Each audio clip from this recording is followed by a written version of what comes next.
Thomas Porteous, and you're watching NewsX World. Let's take a look at some of the top stories this hour. US President Donald Trump says Democrats had control of the Epstein files for 4 years, but, quote, had nothing. He's called on the Justice Department to release the documents as pressure builds for public disclosure. Israel has agreed to grant limited access to Syrian security forces in Sweden for 48 hours amid deadly unrest in the Druze majority region. As Israeli officials say, the move aims to stabilize the area following days of clashes. Israeli Prime Minister Benjamin Netanyahu called Pope Leo following an airstrike on Gaza's Catholic Church that killed 3 people. The Pope renewed his ceasefire appeal and expressed deep concern over the humanitarian crisis in Gaza.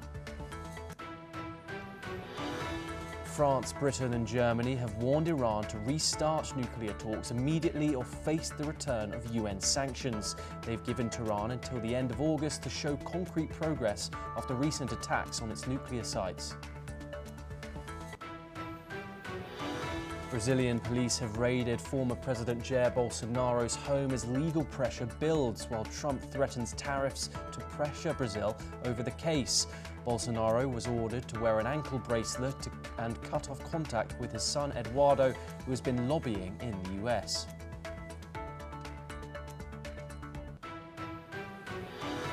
An Indian national was killed and another abducted in a terrorist attack in southwestern Niger, according to India's embassy.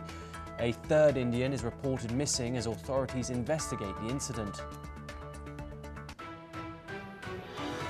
18 workers trapped in a gold mine in northwest Colombia have been rescued after a 12-hour operation. The National Mining Agency said all were found in good health.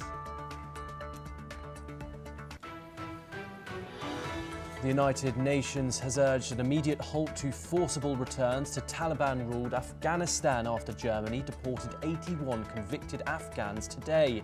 The UN warns many returning refugees face persecution, detention or torture under the current regime.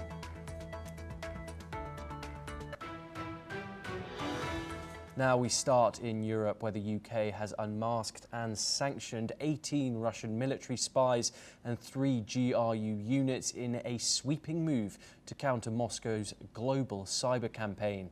The sanctions target Russian intelligence officers behind years of cyber attacks, sabotage and disinformation, including operations against British media, telecoms and infrastructure. Unit 26165, one of the GRU divisions sanctioned, carried out online mapping before a 2022 missile strike that deployed Mariupol's theatre, killing hundreds of civilians. The same unit was tied to a 2013 malware attack on Yulia Skripal's device, years before the Novichok poisoning attempt in Salisbury. Foreign Secretary David Lammy said the UK will not tolerate Kremlin-backed chaos. He warned, "We see what they're doing in the shadows." In addition to GRU cyber units, the UK is also sanctioning leaders of the Kremlin-backed African Initiative, a propaganda network accused of spreading conspiracy theories in West Africa to disrupt health campaigns and push Russian influence. The UK says these moves are part of its plan for change, which includes the biggest defence budget rise since the Cold War, with spending set to hit 2.6% of GDP by 2027. Britain is also strengthening cyber coordination with NATO and the European Union, with a new UK-EU security and defence partnership already in place. As Russia expands its hybrid warfare from cyber attacks to election interference, the UK says it stands firm with its allies. We're now joined by Raymond Vickery, who is a former US Assistant Secretary of Commerce. He joins us live from Washington, D.C. to discuss this in further detail. Raymond, pleasure having you on the programme as always. In regard to these sanctions that have now been imposed by Britain on these Russian spies, what practical impact will these targeted sanctions have on GRU operations, or are they mostly symbolic given the background of the Russia-Ukraine war? Well, thanks, Thomas, very much for having me. I think that these moves are significant. I believe that the United Kingdom has shown an appreciation for the seriousness of Putin's Russian invasion of Ukraine and its continuing resort to violence and extra legal, non-legal, illegal means to further its national interest as it sees them. This, of course, is in derogation of what the United Nations was formed for 80 years ago in order to keep the peace after World War II. And the United Kingdom appreciates this perhaps more than other countries because it went through appeasement with Hitler, and the result was World War II, peace in our time. And so I think that the United Kingdom has taken a lead on this. The United Kingdom in the past was very accommodating to Russians of all kinds of stripes, particularly those oligarchs associated with the Putin regime who used London as their private sort of playground. So I think that this will have an effect, but like a lot of the means which are being resorted to, it won't be immediate, and it requires cooperation from all the great democracies in Europe, in North America, in order to be able to stop this threat which has been posed to the international system by Putin and Russia. Yes, Raymond, of course. However, how exposed do you think the British and Allied networks are to a possible Russian response, a countermeasure here? Well, of course they're exposed to countermeasure, but you cannot just stop and accommodate because there may be consequences. This invasion by Russia, and then which was started with this sort of hybrid approach. You can remember the little green men who supposedly weren't connected with Russia going into Crimea and the Donbass in order to be able to take that over. So Putin is a KGB alumnus, and he understands very well the approach of hybrid.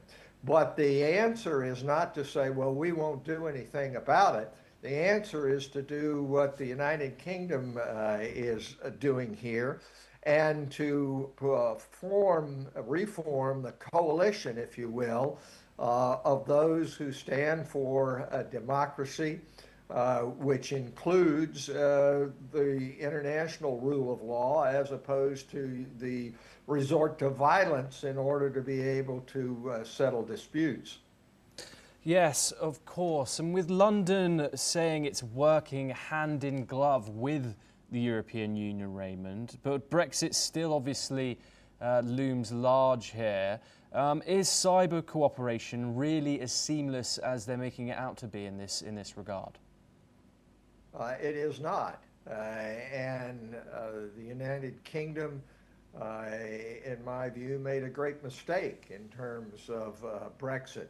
The answer is not for each country to try to go it alone, whether it be America first, UK first, EU first.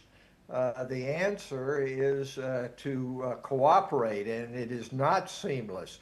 And you have seen the sorts of upheavals in the United States, particularly in our own intelligence and security operations. Those are counterproductive, and it's counterproductive for nations which have similar values to think that they're going to be able to solve any of the problem created by the Russian invasion of Ukraine on their own. Yes, Raymond, you are staying with us to discuss further updates. We stay in Europe for our next story, where the United Nations insisted No one should be sent back to Afghanistan after Germany deported over 81 Afghans convicted of crimes to their Taliban-controlled homeland. The UN Rights Office warned that surging numbers of Afghans being forced to return to their conflict and crisis-torn country from elsewhere in the region especially, but further afield, was creating a, quote, multi-layered human rights crisis. The UN stressed that sending people, even those convicted of crimes, back to a country where they risk facing serious abuses violates the core international law principle of non-refoulement. Germany, like most countries, stopped deportations to Afghanistan and closed its embassy in Kabul following the Taliban's return to power in 2021. But it resumed expulsions last year when the previous government of Social Democrat Chancellor Olaf Scholz expelled 28 Afghan convicts. The latest deportations come as Afghanistan is already reeling from the returns of more than 1.9 million people since the beginning of the year from Iran and Pakistan. The United Nations said that Iran has deported some 500,000 people in the past month alone. It warned that last week that as many as 3 million could arrive by the end of the year.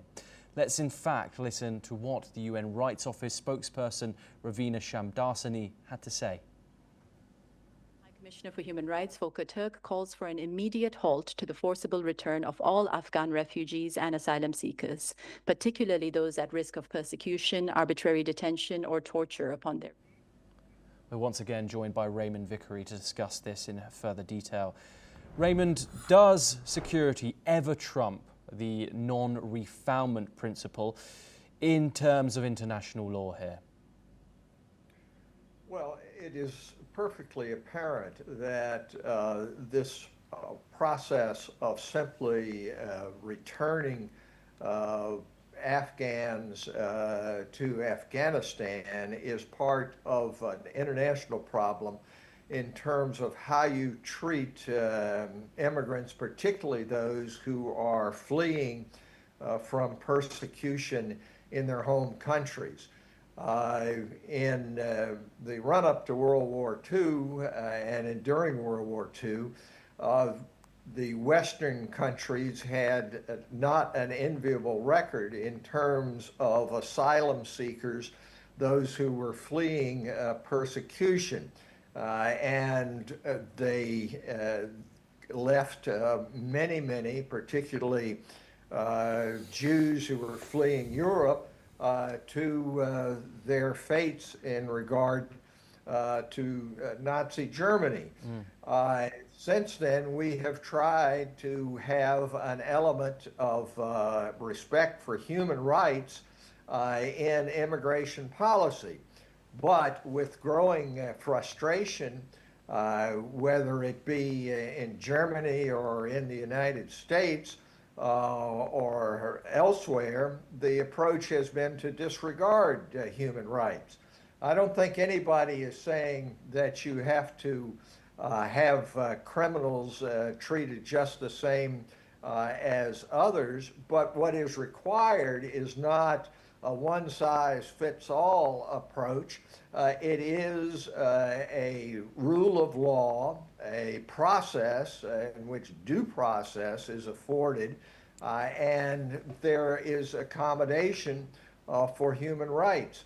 Do security needs ever trump human rights? Well, unfortunately, sometimes they do, but this is not that kind of a situation. The problem is we have gotten away from human rights as a key component of democracy, as opposed to something which is just a nicety in the fight for peace and security in the world. Raymond, if any, what role should diplomacy or could diplomacy play in urging the Taliban to guarantee basic rights for those forced back? And unfortunately, the present regime in Afghanistan is not sensitive at all to human rights.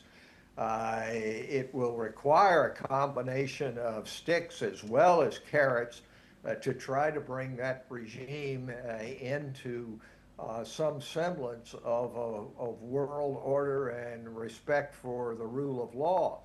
But at this point, to take people and just consign them to a fate which is often involves torture or even death simply because they are from Afghanistan and may have committed some sort of trespass is not the right approach. The right approach is one of due process and respect for human rights. At the same time, you bring carrots and sticks to bear upon the Taliban regime. But you know, peace and democracy are not something that occur on a one-shot basis. They must be waged just as you wage war. And unfortunately, we are getting away from that to a one-size-fits-all. In the United States, we're talking about sending Afghans home who have been instrumental in helping the United States and consigning them to a fate which may include torture or even death. And this is not a civilized or a humane way in which for great nations to approach this problem. Raymond Vickery, pleasure having you on the programme as always. We now move over to the Indo-Pacific, where in Tokyo, US Treasury Secretary Scott Bessent says a good agreement on tariffs with Japan remains within reach following a meeting with Japanese Prime Minister Shigeru Ishiba. Let's in fact listen in to what the Japanese Prime Minister had to say. 私から米国の関税措置について双方の利益となる合意をまとめるように中澤大臣との間で精力的に協議を続けてほしいとこのように申し上げたところ。 While no specific terms, including the planned 25% US tariff on Japanese goods, were discussed, Japan's top envoy, Akazawa, is set to continue the talks. Akazawa confirmed both sides agreed to maintain constructive dialogue. The Treasury Secretary's visit comes amid political uncertainty in Japan as Ishiba's fragile minority government faces a key upper house vote this Sunday. Meanwhile, reports suggest Akazawa is preparing to visit Washington next week for further talks with Bessent and Commerce Secretary Howard Lutnick. Bessent underscored that a good deal matters more than a rushed one, signalling a deliberate but hopeful path forward in US-Japan trade relations. We're now joined by Andrew Latham, who's a professor of international relations. He joins us from Minneapolis in the United States. Andrew, thank you very much for joining us on the programme. Professor Latham, what trade-offs might Japan accept here to avoid this imposed 25% US tariff, and where do you think it should draw the line? Well, it's like every country, it has core industries that it will protect. It's the case in India, it's the case in Canada with the dairy industry. It's simply the case that for domestic political purposes, there's a bright red line around those sectors, and I think the automobile sector is probably that in the Japanese case. I think if we backed up just a little bit and we ask ourselves, what is President Trump up to here in his administration with these tariffs? And the tariffs have had three logics which are mutually incompatible. Sometimes they're talked about as a means of raising revenue. He's even talked about replacing the income tax, as was the case in the early 20th century. Sometimes it's about onshoring or reshoring production, about forcing countries to relocate their manufacturing facilities to the United States and to employ Americans, et cetera. Those two have begun to fade into the background, and increasingly what we see, whether it's with respect to Canada or India or the EU or the UK, these tariffs are being used as leverage in bilateral negotiations to strike the best possible deal. So the logic here is you threaten 25% in the Japanese case across the board, then you sit down, as the Secretary of the Treasury did and as the Secretary of Commerce will do in the near future, and you say, look, it's 25%, or you can make these changes and we'll drop it considerably.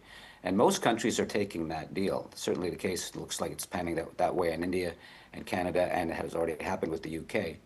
And I think that's what's going on here. And so we've got a minority government in Japan that doesn't have a lot of skating room, not a lot of wiggle room. It's going to be asked by the Trump administration to make some big concessions, and remains to be seen if the domestic politics are such that they are able to make those concessions and get some reciprocal concessions out of the U.S., especially dropping the 25% across the board tariff. Andrew, we don't have much time left, but I just want to quickly ask you a quick question. Japan is a huge investor in the United States. If this deal isn't reached by August the 1st and this 25% tariff is imposed on Tokyo, what could be the ramifications for both the US consumer and the Japanese consumer? Well, the U.S. consumer is going to start paying more money because that 25% will just be tacked on to the price of Japanese automobiles, for example. Japan has already had a few months of declining exports just on the prospect of a 25%, because the United States is a major trading partner of Japan, obviously. So it's a lose-lose, except that Donald Trump has a habit and a history of extending deadlines. So if he doesn't get what he wants by August 1st, he might put it off to September 1st or October 1st. He has something of a habit of doing that. This is all about the art of the deal, however bad the deal is from Donald Trump's perspective. And I think it remains to be seen, because I think the domestic political situation in Japan is fraught with all kinds of potential problems. You know, this minority government might be defeated, and it just doesn't have a lot of wiggle room and negotiating room with respect to the U.S. My guess is that a deal will be done. My guess is that on a scale of 1 to 10, it will be a 7 or 8 for both countries, both the manufacturers in both countries and the consumers. And it will be back to, if not quite business as usual, something approximating business as usual. Andrew Latham, thank you very much for joining us. Some great insight there. We now move over to Europe, where Ukrainian President Volodymyr Zelensky stated on Friday that peace talks with Russia required increased momentum, adding that he had instructed the newly appointed National Security and Defense Council Secretary Rustem Umerov to accelerate the negotiation process. Zelensky also mentioned on X that the implementation of agreements from the second Istanbul meeting was continuing, but that more progress was in fact needed. We're now joined by Dr. Noor Nirwandi, who's a security analyst and psychops expert. He joins us live from Malaysia. Dr. Nirwandi, thank you very much for joining us. Given the current geopolitical situation in regards to this conflict, what steps can Ukraine take at this point to generate momentum without compromising its principles on territorial integrity? I think the most important thing that Ukraine need to do now is to have more diplomatic dialogues with Russia, of course, with appointments of Umerov and some representation from Ukraine. This is vital for Ukraine to show that they have a very unique and dedicated and structured diplomatic effort with some help from the NATO, US to have some harsher elements of putting up to get Russia to agree with some terms and negotiation. But this is something subjective into the importance of the Ukraine leadership, particularly in looking into what are the expectations of the world to end the conflict. Because this is a prolonged conflict. We have not even seen any form of ceasefire. And even the Russians and Ukraine talks in Turkey in 2035, 2 meetings of them still looks very stagnant, and there's no elements of progressive talks in the ongoing conflict. They have been, I think, around more than 3 years, and this is something disturbing. And it shows that the world needs some more elements of diplomatic capability and leadership by both parties, particularly on the Ukraine, to end the conflicts, and at least to have some restorations of the public's diplomatic confidence that the conflict will end soon. Dr. Nirwandi, given that the US is the mediator in this conflict, and there has been some discourse about recognizing annexed Crimea, which was annexed in 2014 as Russian territory, how might these demands to legitimize these annexed regions, along with regions occupied during this conflict, be navigated or rejected in a new round of either direct talks or talks mediated by the United States? I think this is something a little bit much more that we have. It's a little bit more complex because it involves NATO, US, and of course it involves the Ukraine's and the Russian conflict. So this is basically, we're looking into representative of NATO by Ukraine and the US, and of course we're talking about the blocks of Russia claiming its Article 51 and the Act of Self-Defense and the annexations of some representation province before they have shown that Russia will not bow down to any form of pressure. So this is what we call the last hurdle that Ukraine need to understand, because they are basically seeing into the blocks by the Russia to hold on to what they call as the last buffer in the context of NATO expansions in the region. So this is something that we have looked into more. Complexity does not about any form of annexation, it does not form holding on some form of territory. Basically, it look it back, it square back into the forms of ideological warfare. It talks about the post-Cold War periods, and of course it talks about how Russia will see this an opportunity for them to seize and to make the buffer of the NATO expansions in the context of the geostrategics and geopolitics in the current situation are on their side. And Ukraine are basically have to look into a new form of determinations, whether they really want to go all out for the war or they really want to have a good diplomatic ceasefire and to bargain for any form of recommendations, any form of something that we call a little bit much more diplomatic effort to show that this is something that need to be progressive as a whole context of the war. Dr. Noor Newandi, thank you very much for joining us on the programme. Pleasure to get your insight. We now move on and we stay in Europe, where German Chancellor Friedrich Merz has voiced some concern over the direction of French politics ahead of the 2027 presidential elections. Speaking to reporters, Merz warned of a possible surge in far-right support, calling it a risk not just for France but for European stability. Let's take a listen to what he had to say. Vorstellen kann. Ich mache kein Geheimnis daraus, dass ich mir einen anderen Ausgang der polnischen Präsidentschaftswahlen gewünscht hätte. Und ich gucke mit einiger Besorgnis auch auf Frankreich.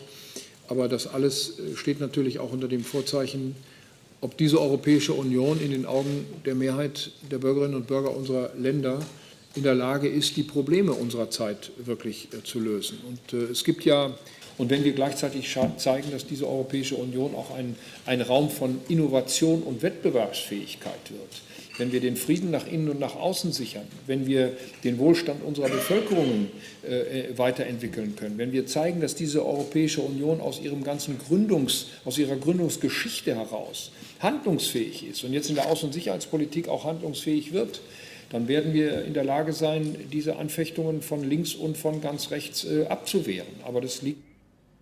The comment comes amid growing momentum for Marine Le Pen's national rally, which recently scored strong results in French legislative polls.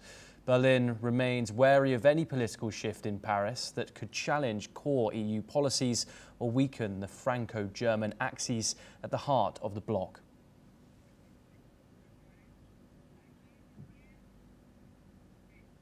Now we move to another update from Europe, where Hungarian Prime Minister Viktor Orbán said that the European Commission's proposed new budget lacks clear strategic foundations and would ruin the European Union.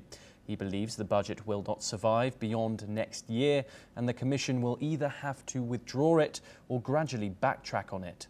Orbán also criticised the plans to allocate money to Ukraine and the proposed changes to farm subsidies.